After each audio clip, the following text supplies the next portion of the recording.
Apa balasannya bagi mereka?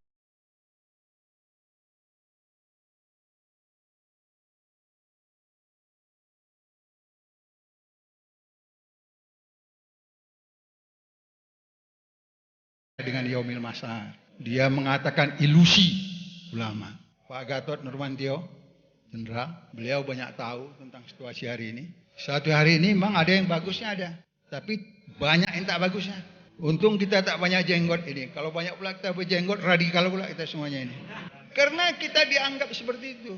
Ini yang disebut dengan politik identitas. Karena pemimpin itu akan diminta pertanggungjawaban kelak.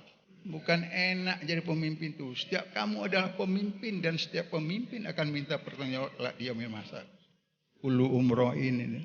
Siapa yang tidak ngerti itu? Jadi penjabat, banyak orang yang menangis waktu jadi penjabat itu. Kalau orang yang mengerti, karena pertanggungjawabannya yang besar.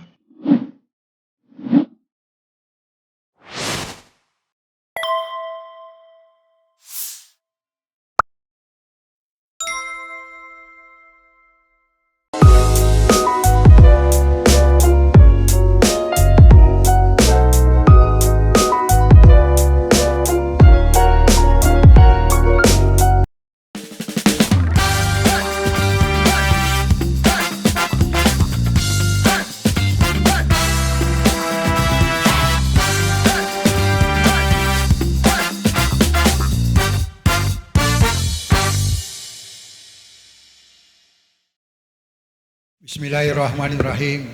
Assalamualaikum warahmatullahi wabarakatuh. Innal hamdalillah nahmaduhu wa nasta'inu wa nastaghfiruh wa na'udzubillahi min syururi anfusina wa sayyiati a'malina. May yahdihillahu fala mudhillalah wa may yudlil fala hadiyalah. Asyhadu an la ilaha illallah wahdahu la syarikalah wa asyhadu anna Muhammadan abduhu wa rasuluh la nabiyya ba'da. Yang saya hormati para alim ulama, para kiai, tokoh-tokoh masyarakat, Pak Deden, tuan rumah yang telah berbicara sebagai pembukaan tadi, sangat berkesan. Saya mendengar benar beliau membacakan ayat, ya ayyuhallazina amanu, wahai orang-orang yang beriman, maukah kau aku tunjukkan satu perniagaan yang kau akan beruntung. Saya terjemahannya saya terus coba. Apa itu? Tu'minuna billah wa rasulihi wa tujahiduna fi sabilillahi bi amwalikum wa anfusikum zalikum khairul lakum in kuntum ta'lamun. Berjihadlah kau, percaya kau kepada Rasul. 15 abad yang lalu Rasul lahir, kita tak bertemu. Tapi dengan hadis dan Al-Quran kita percaya. Semuanya isinya memberikan kebahagiaan kepada kita. Kita tidak bahagia karena kita tidak berani berjihad. Takut. Tidak ada semangat ruh jihad itu hilang hari ini. Karena itulah ada keinginan kita berkumpul di pesantren ini. Hadirin yang terhormat. Apa balasannya bagi mereka yang seperti itu? Surga Jannatul Naim. Itu janji Allah. Sebagai umat Islam kita percaya itu. Kita tidak seperti pemimpin-pemimpin politik yang hari ini berkuasa tetapi berbicara tidak percaya dengan yaumil mahsyar. Dia mengatakan ilusi ulama. Bagaimana kita harus bisa menerima dia sebagai pemimpin jika salah satu prinsip rukun iman dia tidak percaya? Gak bisa, Pak. Iman itu gak bisa digertak-gertak. Iman itu gak bisa ditakut-takuti. Iman itu terpatri. Itulah yang melahirkan jihad. Hadirin yang terhormat, tentunya pertemuan ini kita bersyukur pada Allah yang Maha Penyayang. Hati kita digerakkan, bapak-bapak, para kiai dari berbagai daerah hadir, membuang waktu, membuang tenaga, tapi karena itu panggilan jihad membuat bapak datang kemari. Betul nggak itu? Betul. Kalau nggak ada panggilan jihad, urusan apa bapak jauh-jauh kemari? Sama dengan kami dari Jakarta, urusan apa kami jauh-jauh? Tapi karena ada rasa panggilan jihad itulah, maka kita mau datang. Kita bersyukur Allah mesti memberikan iman yang baik kepada kita. Seiring dengan rasa syukur kita, marilah kita mengucapkan selawat dan salam kepada junjungan kita, Nabi besar Muhammad SAW. Semoga salawat beliau, syafaat beliau akan selalu menyertai kita. Bapak-bapak dan hadirin yang terhormat, saya ingin menjelaskan, kita ingin silaturahmi, menggalang persatuan dan kesatuan umat dan ulama. Apa yang kita inginkan lagi? Perlu ada satu visi di antara kita, satu pandangan. Jangan ada ulama yang mengatakan kau jangan mengatakan kul ya ayyuhal kafirun, nanti kau dituduh radikal. Wahai orang-orang kafir. Jadi apa yang harus kita katakan? Wahai orang-orang yang non muslim. Betul nggak tuh? Nggak mau Pak, cukup. Nggak ada itu yang namanya Islam Nusantara. Kalau kita percaya Islam Nusantara, nanti lahir pula di Sumatera Barat Islam orang Padang, Islam orang Papua. Habislah Islam ini dicabik-cabik orang. Itu yang mereka inginkan. Nggak ada, Islam itu satu. Perkara itu berasal dari Arab, karena memang Nabi lahir di Arab. Kalau Nabi ditakdirkan Allah lahir di Sunda, orang Sunda lah Nabi itu. Kerangka berpikir itu nakal. Sehingga dicoba kita itu dipecah belah. Jika sudah benci kepada Arab, maka benci kepada Nabi. Jika benci kepada Nabi, benci kepada Al-Quran. Karena Al-Quran itu tulis dalam bahasa Arab. Habis ini. Yang kedua, sayang Uud pergi dia. Kalau Uud hadir, saya bicara di depan dia. Kita memerlukan siasah, betul. Tapi kita butuh pemimpin yang bisa membela umat. Itu yang kita butuh. Kita nggak mau dipermainkan seperti ini. Oleh karena itu diperlukan satu kesatuan pendapat antara ulama dan umat. Harus ada satu visi, satu pandangan. Jika visinya satu, harus ada satu kata. Jika sudah ada satu kata, harus ada satu tindakan. Tunggu komando ulama. Begitu berorganisasi. Bukan yang satu ke barat, yang satu ke timur. Ini yang kita harapkan. Hadirin yang terhormat, ini saya membatasi. Saya takut kalau lanjut jam. Jadi saya membatasi aja. Hari ini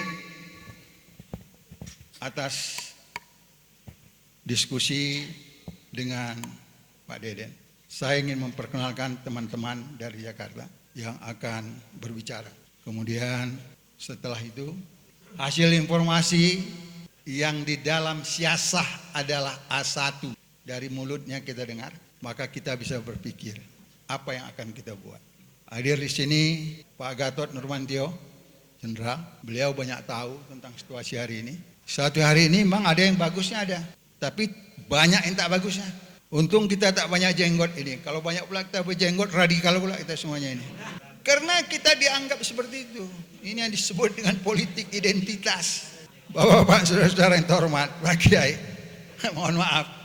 Gaya saya ini waktu menteri begini juga kok. Tidak ada bedanya. Saya bicara biasa. Karena pemimpin itu akan diminta pertanggungjawaban kelak. Bukan enak jadi pemimpin itu. Setiap kamu adalah pemimpin dan setiap pemimpin akan minta pertanggungjawaban kelak di yaumil mahsyar. Kullu umro'in ini. Siapa yang tidak ngerti itu? Jadi penjabat, banyak orang yang menangis waktu jadi penjabat itu. Kalau orang yang mengerti. Karena pertanggungjawabannya yang besar. Soal itu. Adakah kekuasaan itu bisa dilakukan untuk kemakmuran rakyat?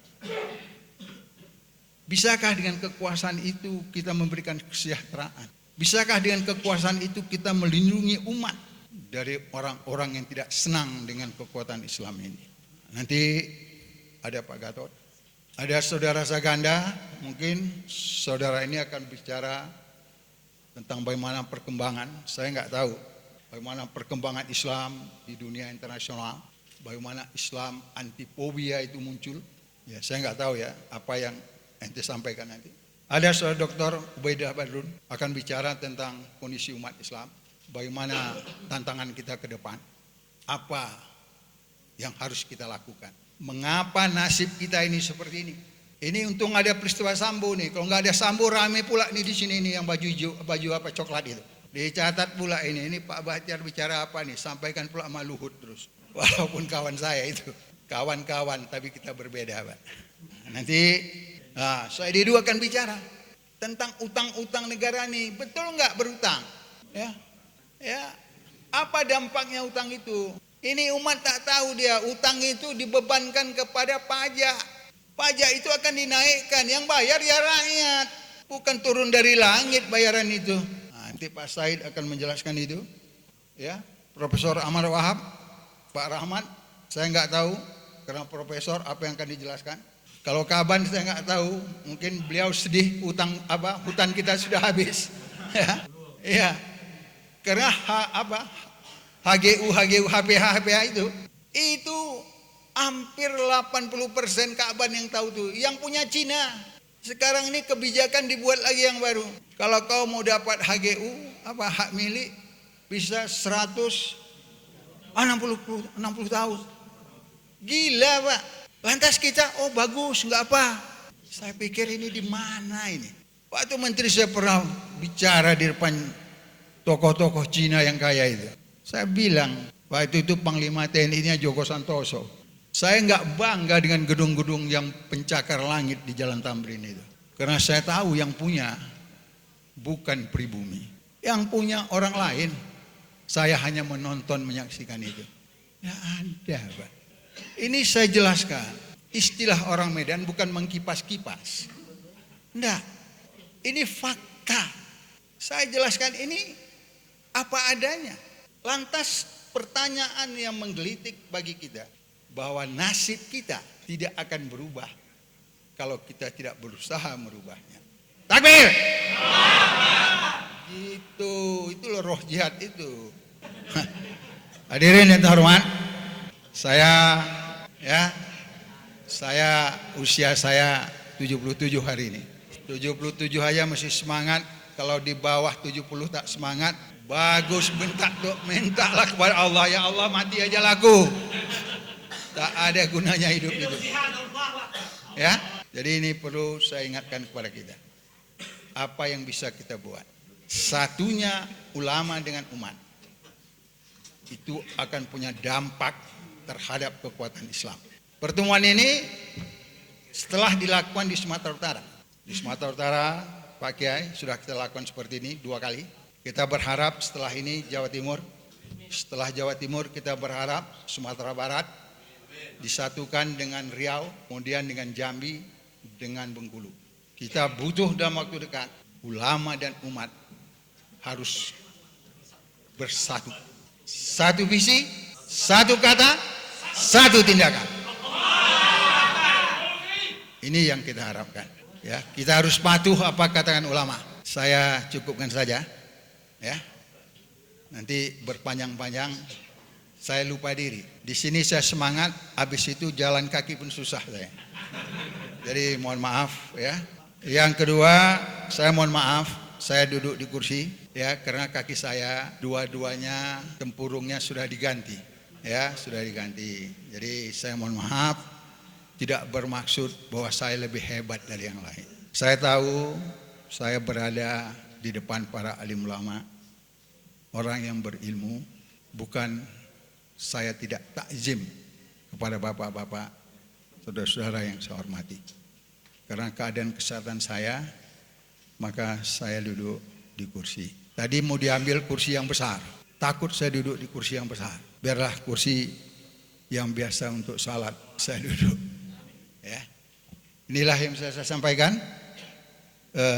Pembawa acara nanti berilah kesempatan kepada teman-teman dari Jakarta yang akan berbicara, dengarkan informasinya. Jadi tidak kita dengar dari luar kata si anu, utang kita kata si anu sekian. Bapak bisa katakan kata Said Didu utang itu segini. Bahwa pemerintah Jokowi tak mampu itu membayar, kata Said Didu, jelas. Jadi bukan kata si anu. Jadi jelas dia. Ya. Bapak bisa bawa pulang ke tempat masing-masing. Jelaskan itu kepada umat. Jangan kita mau dibodohi. Cukup itu, ya. Saya ingin mengatakan yang dimaksud dengan ulama itu adalah kekuatan kita yang paling penting. Karena ulama itu berbenteng di hati rakyat, bukan di hati penjabat. Terima kasih. Billahi taufik wal hidayah. Wassalamualaikum warahmatullahi wabarakatuh.